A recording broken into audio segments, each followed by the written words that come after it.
आज का टॉपिक है गैमेटोजेनेसिस। टॉपिक क्या है? गैमेटोजेनेसिस, जिसे कहते हैं युग्मक जनन। युग्मक जनन कहते हैं। जैसे परिभाषा वाइज अगर कहा जाए तो युग्मकों के बनने की जो क्रिया होगी इसको क्या बोलेंगे? युग्मक जनन बोलेंगे। अब दूसरी बात होती है कि जब युग्मक जनन की क्रिया होगी, ठीक है, युग्मक जनन की जब प्रक्रिया होगी तो उसमें कौन सा विभाजन भाग लेता है? तो उस विभाजन को बोलेंगे अर्धसूत्री विभाजन। ठीक है, इस विभाजन के द्वारा युग्मक जनन की प्रक्रिया जो होती है संपूर्ण होती है, कंप्लीट होती है। ठीक, अब इस युग्मक जनन को हम लोग थोड़ा सा डिटेल पे जाएंगे, समझेंगे क्या कहा जा रहा है। लाइनें इंग्लिश में है लेकिन आप हिंदी में सुनेंगे तो कोई समस्या नहीं आने वाली। Formation of gamete in gonad. ठीक है, गोनेड का मतलब हो गया जनन अंग, गैमेट मतलब युग्मक, फॉर्मेशन मतलब निर्माण। ठीक है, तो जो जनांग होते हैं, जनांग के अंदर युग्मक बनने की जो प्रक्रिया है उसे कहेंगे हम युग्मक जनन कहेंगे, जिसको यहाँ पे इंग्लिश में गैमेटोजेनेसिस बोला जा रहा है। दो प्रकार का होगा गैमेटोजेनेसिस, दो प्रकार का होगा। अगर शुक्राणु बन रहे हैं तो कहेंगे स्पर्मेटोजेनेसिस, अंडाणु बन रहा है तो कहेंगे इसको oogenesis बोलेंगे। यहाँ तक बात समझ में आ गई? अच्छा, अब हम चलेंगे स्पर्मेटोजेनेसिस पे थोड़ा सा समझने के लिए, शुक्राणु जनन को समझने के लिए। तो शुक्राणु जनन वो प्रक्रिया है जो वृषण के अंदर, ठीक है, जो वृषण के अंदर सेमिनिफेरस नलिकाओं के अंदर होगी। इस क्रिया में दो अवस्थाएं आती हैं। पहली अवस्था में स्पर्मेटिड का बनना, दूसरी अवस्था में स्पर्मेटिड का स्पर्म में बदल जाना, स्पर्मेटिड का शुक्राणु में बदल जाना। इस क्रिया को बोलेंगे स्पर्मियोजेनेसिस बोलेंगे। कोई दिक्कत वाली बात? वीडियो को कई बार घुमा के देखेंगे, सुनेंगे ध्यान से तो बातें समझ में आ जाएंगी।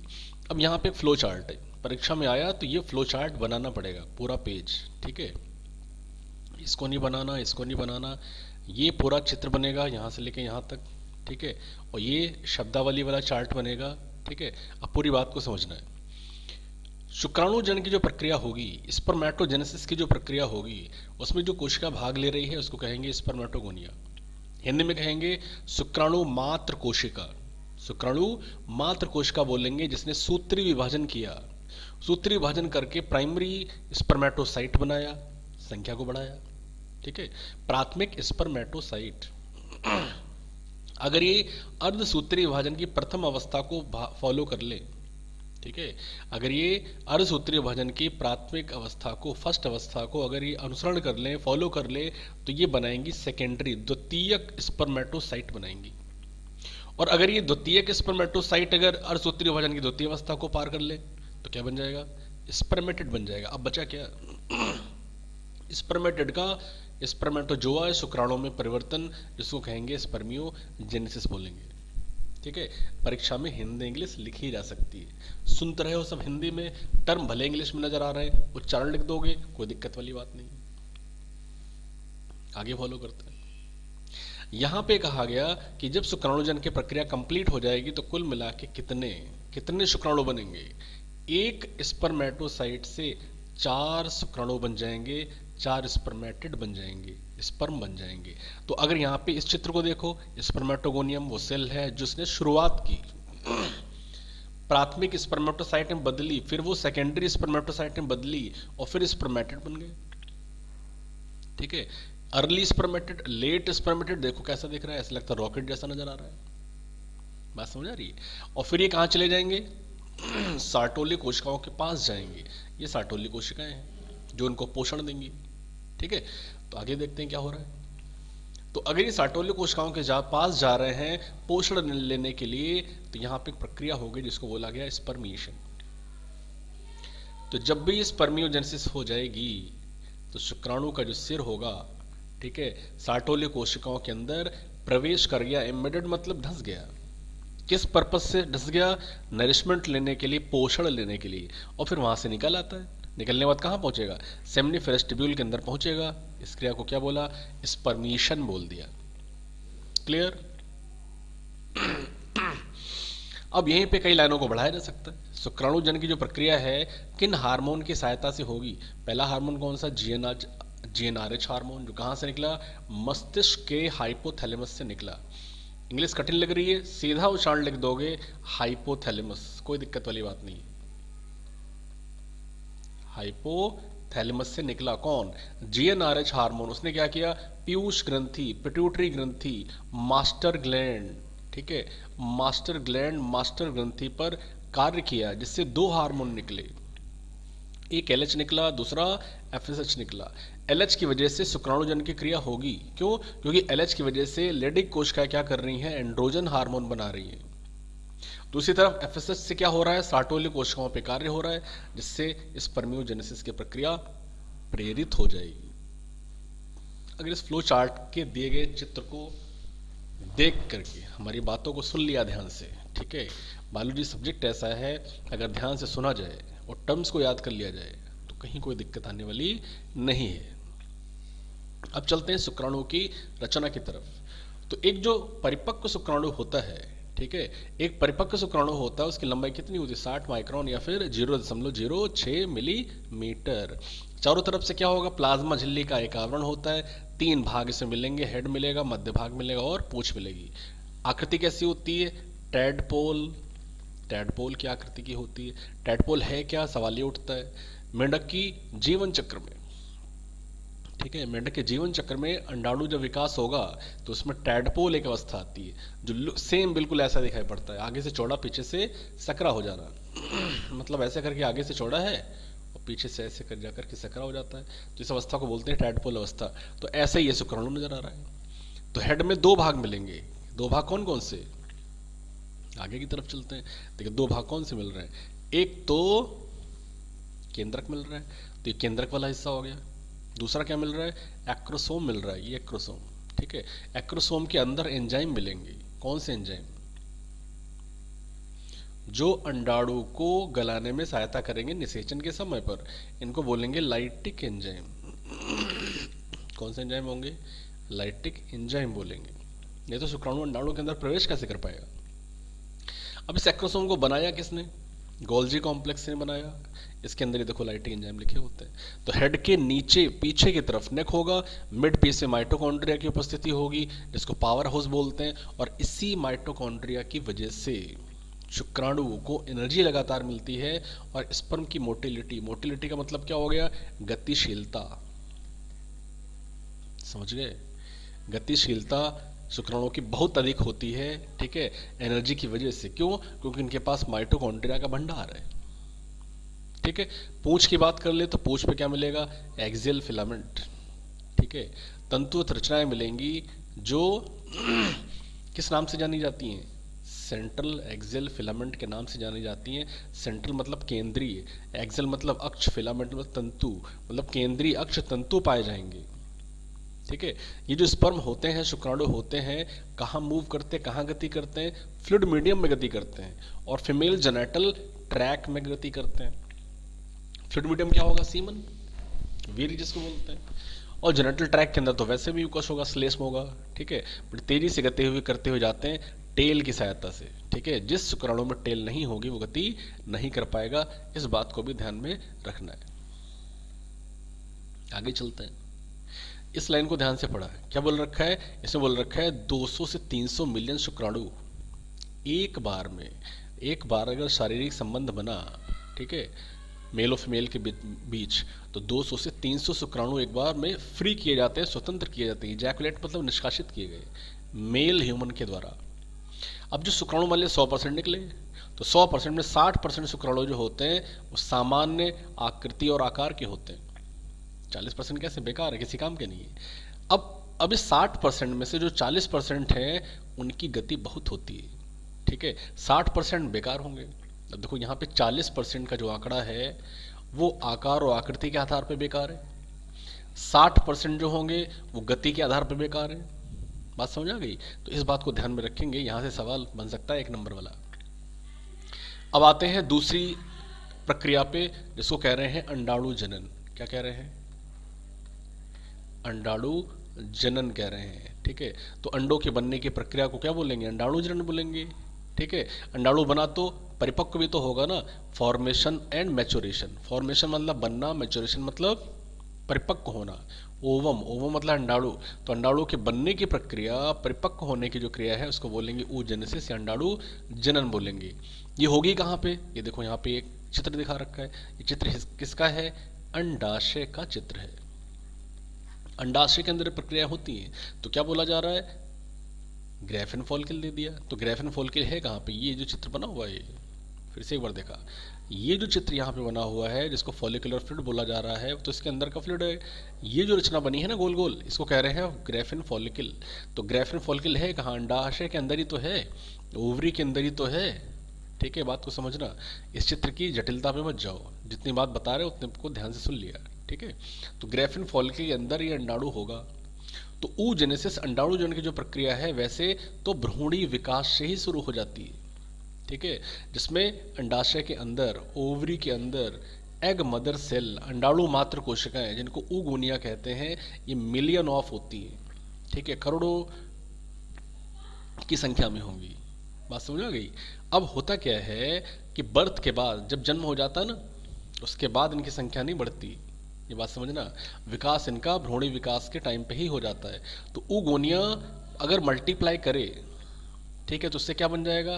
प्राइमरी oocyte बन जाएगी और ये प्रोफेज फर्स्ट में जाकर के टेम्परेरली अस्थायी रूप से स्थित हो जाती है। इस पर सवाल आता है नीट जैसे एग्जाम में कि प्राइमरी oocyte जब बना तो अर्धसूत्री विभाजन की किस अवस्था में अरेस्ट हो जाती है? तो याद रखेंगे प्रोफेज फर्स्ट में अरेस्ट हो जाती है। चलिए, इतनी बातें यहाँ पे समझ में आ गई होंगी।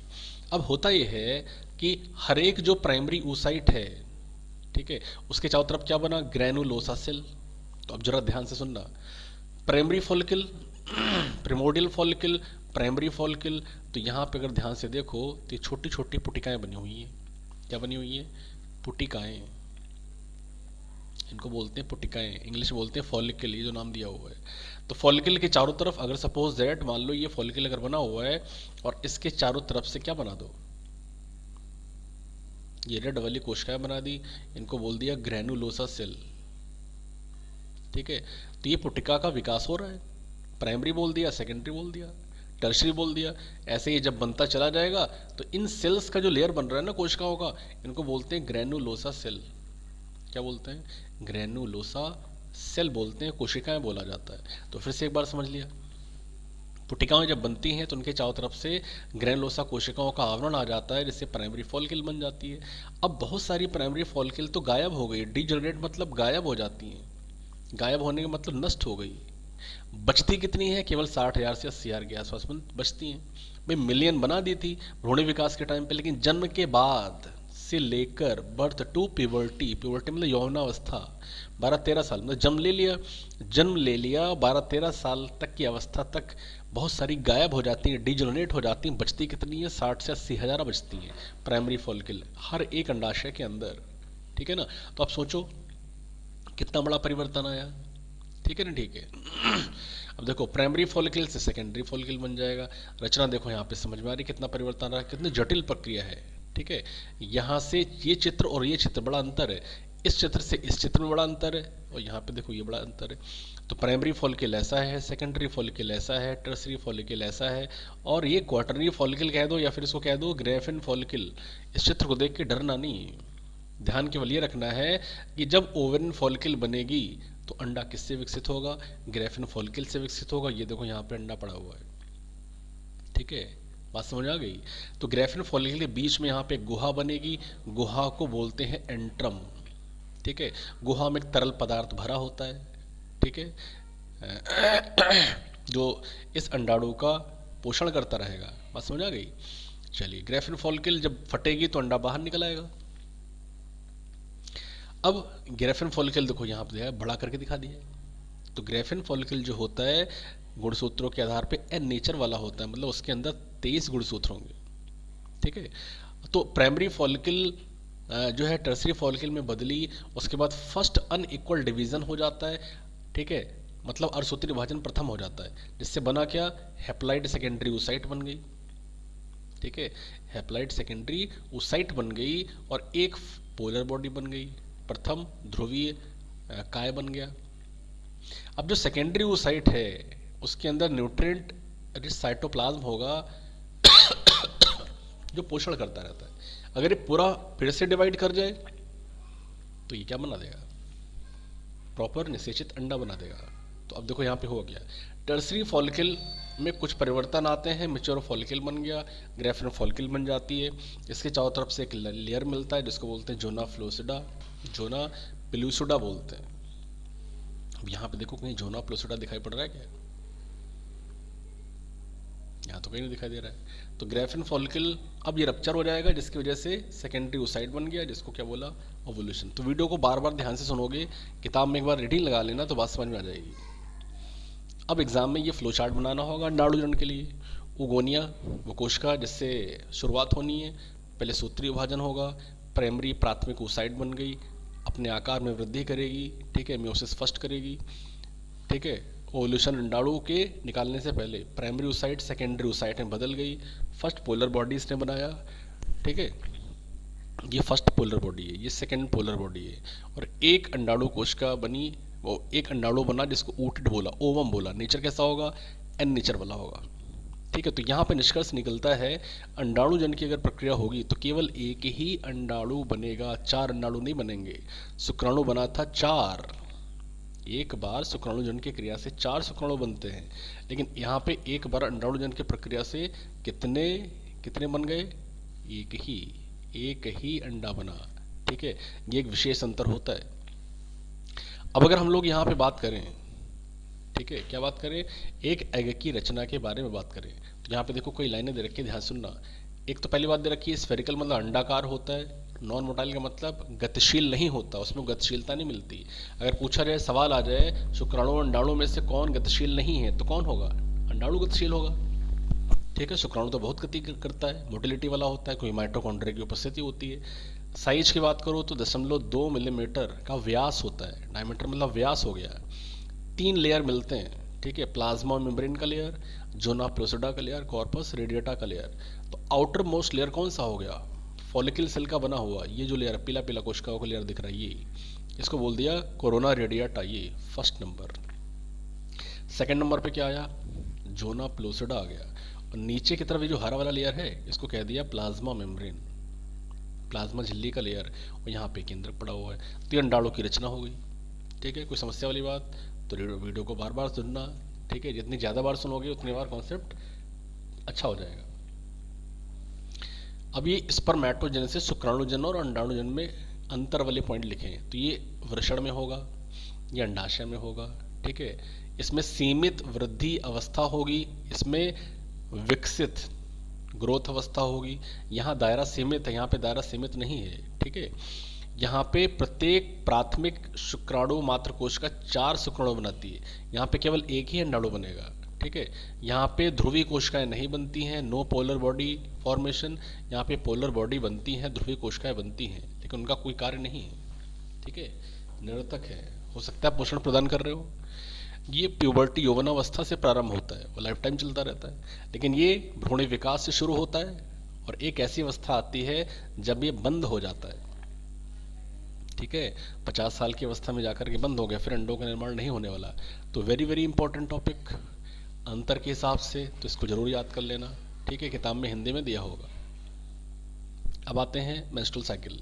तो मेंस्ट्रुअल साइकिल की जब बात हो रही है तो यहाँ पे इसको बोलेंगे मासिक धर्म, ठीक है। तो सबसे पहले ये समझो कि भाई ये कितने दिनों का होता है, ठीक है, 28 से 29 दिनों का ये होता है, याद रखना, 1 नंबर के सवाल में बन सकता है। अगली बात अगर कहेंगे ये कहाँ कहाँ मिलता है, मनुष्यों में मिलता है कि और कहीं किसी जंतु में मिलता है, तो सभी प्राइमेट, उस प्राइमेट में मनुष्य भी आता है, चिंपैंजी भी आता है, ओरंगुतान भी आता है, गोरिल्ला भी आता है, मनुष्य तो है ही, ठीक है। तो इन सभी में ये मिलेगा।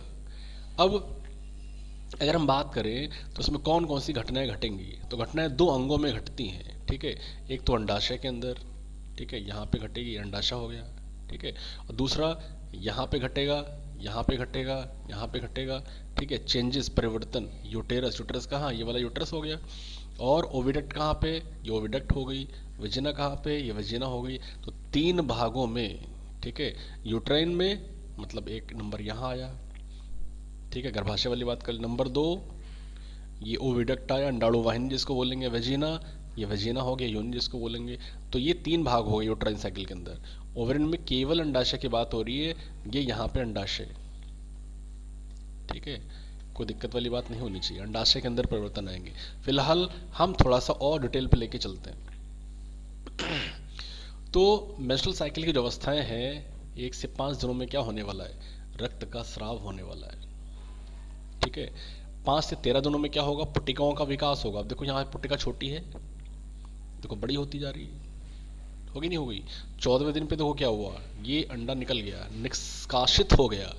और 15, 16 से लेकर के 28वें दिन तक क्या होगा, कुछ हार्मोनल परिवर्तन आएंगे, ठीक है। तो ये फेज है, मेंस्ट्रुअल अवस्था है, पुटिकी अवस्था है, अंडाणुत्सर्ग अवस्था है, ठीक है, स्रावी अवस्था है, ठीक है, जिसको ल्यूटिल अवस्था बोलेंगे। अब अगर और आगे चलते हैं तो ये वही डिटेल यहाँ पे समझा रखी है कि भाई 1 से 5 दिनों तक क्या होगा, ब्लीडिंग होगी। देखो यहाँ पे ब्लीडिंग लिखी हुई है, रक्तस्राव होगा, ठीक है, आसान सा है, बस थोड़ा सा ध्यान सुन लोगे तो सब आसान हो जाएगा। तो ब्लीडिंग होती क्यों, उसके पीछे कारण क्या है, अगर अंडा निषेचित नहीं हुआ, नॉट फर्टिलाइज, ठीक है, अगर ओवम निषेचित नहीं हुआ तो ब्रेकडाउन हो जाता है, टूटने लगती है, गर्भाशय के अंदर की दीवार टूटने लगती है, एंडोमेट्रियम लाइनिंग और यूटेराइन की जो ब्लड वेसल्स होती है फट जाती हैं, जिसकी वजह से वजाइना से निकलना शुरू हो जाता है, ठीक है, रक्तस्राव होने लगा, ठीक है। अब अगर कभी कभी ऐसा होता है कि अगर लैक ऑफ मेंस्ट्रुएशन, मतलब ब्लीडिंग नहीं हुई, तो क्या दिखाता है, ये संकेत होता है कि प्रेगनेंसी आ गई, लेकिन ऐसा नहीं है भाई। अत्यधिक तनाव की वजह से हो सकता है वायरल फीवर आ गया हो या कोई समस्या हो गई हो, ठीक है, स्वास्थ्य अगर सही नहीं है तो यहाँ पे ब्लीडिंग नहीं होती है, ठीक है। अब 5 से 13 दिनों में क्या होगा, 5 से 13 दिनों में मतलब वहाँ पे कुछ हार्मोन निकलेंगे, 2 हार्मोन निकलेंगे, एफएसएच और एलएच, पिट्यूटरी ग्रंथि से निकलते हैं। और ये हार्मोन अगर निकले तो परिवर्तन लाएंगे पुट्टिकाओं के विकास में, और पुट्टिका जब विकसित हो जाएगी तो फिर क्या होने वाला है, ग्रेफिन फॉलिकल, यहाँ से अंडा निकला, अंडा तभी निकला जब ग्रेफिन फॉलिकल रप्चर हो गई, ठीक है, बात समझ आ गई। एफएसएच का कार्य क्या है, पुट्टिकाओं का विकास कराना, मतलब development of primary follicle into Graafian follicle, Graafian follicle में डेवलपमेंट करा देना। अब सिक्रीशन भी होगा, एस्ट्रोजन हार्मोन का स्राव भी होगा, जिससे क्या होना है, जो एंडोमेट्रियम होती है ना गर्भाशय के अंदर की दीवार, वो मोटी हो जाती है। अब देखो यहाँ पे लिखा हुआ है, एस्ट्रोजन क्या करवा रहा है, एंडोमेट्रियम की दीवार को, म्यूकस की लाइनिंग को, ठीक है, ये प्रोलिफरेट करा रहा है, विकसित करवा रहा है। सेकेंडरी सेक्सुअल कैरेक्टर, मतलब द्वितीयक जो लैंगिक लक्षण होते हैं, मतलब यूट्रस का डेवलपमेंट है और ब्रेस्ट का डेवलपमेंट है, ठीक है, स्तन ग्रंथियाँ जो होती हैं उनको विकसित कराना, ठीक है। एफएसएच के स्राव को बंद कर देना, एस्ट्रोजन का हार्मोन का कार्य। एस्ट्रोजन ज़्यादा निकला तो एफएसएच का निकलना बंद होने लगे और एलएच का सिक्रीशन होने लगता है, मतलब एलएच का स्राव होने लगता है, क्योंकि एलएच की वजह से क्या होगा, अंडाणु निकलेगा ना। 14वें दिन पे अंडाणु निकल आता है, जिसको क्या लिखा है, ओवुलेशन लिखा हुआ है, ठीक है। Rapid secretion of LH, rapid secretion of LH, LH अगर ज़्यादा निकला तो ग्रेफिन फॉलिकल रप्चर हो गई, फट गई 14वें दिन पे, और ये अंडाणु निकल के बाहर आ जाता है, जिसको बोलते हैं अंडोत्सर्ग बोलते हैं।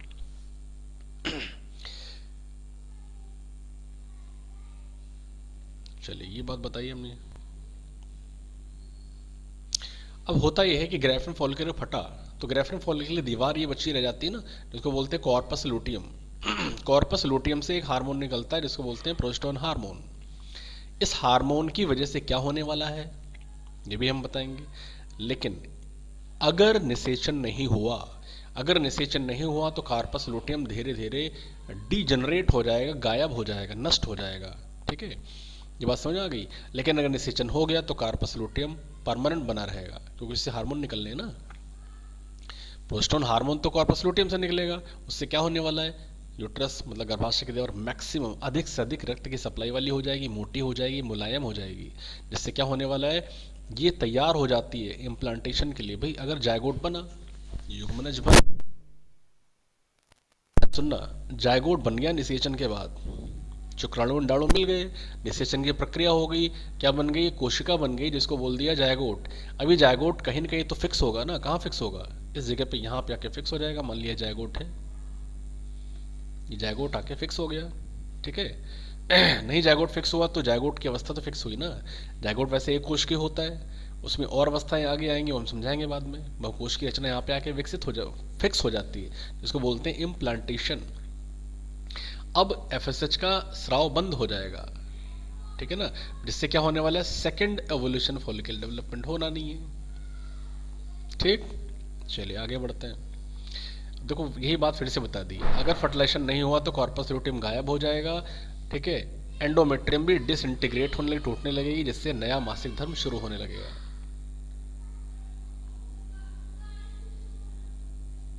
अब देखो यहाँ पे एक लाइन लिखी है, ड्यूरिंग प्रेगनेंसी, अगर प्रेगनेंसी होती है तो ऑल इवेंट मेंस्ट्रुअल साइकिल के सभी जितनी घटनाएं होती हैं वो बंद हो जाती हैं, स्टॉप हो जाती हैं, अब कुछ नहीं होने वाला। दो नो मेंस्ट्रुएशन नो ब्लीडिंग, ठीक है, नो ब्लीडिंग, कोई भी रक्तस्राव नहीं होने वाला। ना तो पुटिकाओं का विकास होगा, ना तो अंडों का विकास होना है, ना अंडे निकलेंगे। मतलब अंडाशय के अंदर होने वाला परिवर्तन पूरी तरह से 100% बंद हो गया। अब चलते हैं कुछ परिवर्तन की तरफ। ओवरऑल चेंजेस क्या आएंगे एफएसएच की वजह से? ये देखो पुटिकाएं विकसित हो रही है। जब पुटिका विकसित हो गई, देखो एलएच का लेवल बढ़ा, जैसे लेवल बढ़ा पुटिका फट गई, अंडा से अंडाणुसर्ग हो गया, जिससे बन गया कार्पस लूटियम। अब कार्पस लूटियम से, जब तक कार्पस लूटियम नहीं बना था, देखो पोस्टोन का लेवल नीचे है, लेकिन जैसे ही ये कार्पस लूटियम बन गया तो पोस्टोन का लेवल देखो ऊपर आ गया। और जब एस्ट्रोजन नहीं था तो एस्ट्रोजन का लेवल ऊपर था। एस्ट्रोजन की वजह से क्या हो रहा था, ये एंडोमेट्रियम की दीवार है, ठीक है, गर्भाशय के अंदर की दीवार देखो मोटी होती चली जा रही है। बात समझ आई? अगर निषेचन हो गया तो प्रोस्ट्रॉन की वजह से ये मोटी वाली दीवार ये रुकी रहेगी, लेकिन अगर निषेचन नहीं हुआ तो प्रोस्ट्रॉन का लेवल जैसे ही गिरेगा, ये जो एंडोमेट्रियम की दीवार है यूट्रस की गर्भाशय की टूट जाएगी, मतलब नया ब्लीडिंग फेज शुरू हो जाएगा। बात समझ आ रही? तो हमने ओवरऑल ये बातें समझा दी हैं। अब कोई दिक्कत वाली बात हो तो मिलके हमसे पूछ सकते हो। नेक्स्ट जरा और देखते क्या दिया। मीनार्क और मीनोपॉज, मतलब पहली बार अगर यौनावस्था में मेंस्ट्रुएशन शुरू हुआ 11 से 12 साल की उम्र में, उसको बोलेंगे मेनाज। और 12 से लेकर 50 साल तक मेंस्ट्रुएशन होता है, ठीक है, हर महीने क्या होता है, रक्तस्राव होता है योनि के द्वारा, जिसको मेंस्ट्रुएशन बोलते हैं, ठीक है। लेकिन 50 साल जैसे ही शुरू होते हैं, 50वां वर्ष जैसे शुरू होता है और मृत्यु तक अब मेंस्ट्रुएशन नहीं होगा, रक्तस्राव नहीं होगा, ना अंडाशय में परिवर्तन आएंगे, ना गर्भाशय में, ना अंडवाहिनी में कोई परिवर्तन नहीं होता, इसको बोलेंगे मीनोपाज बोलेंगे। ये बात समझ में आ गई? अब इस वीडियो को, ठीक है, देखना, कई बार ध्यान से सुनना। जब कई बार ध्यान से सुनोगे तो कोई दिक्कत नहीं होने वाली है। और एक बार अपनी रीडिंग अपनी किताब के लगा लेना तो पूरी समस्या 100% समाप्त हो जाएगी, ठीक है। ओके।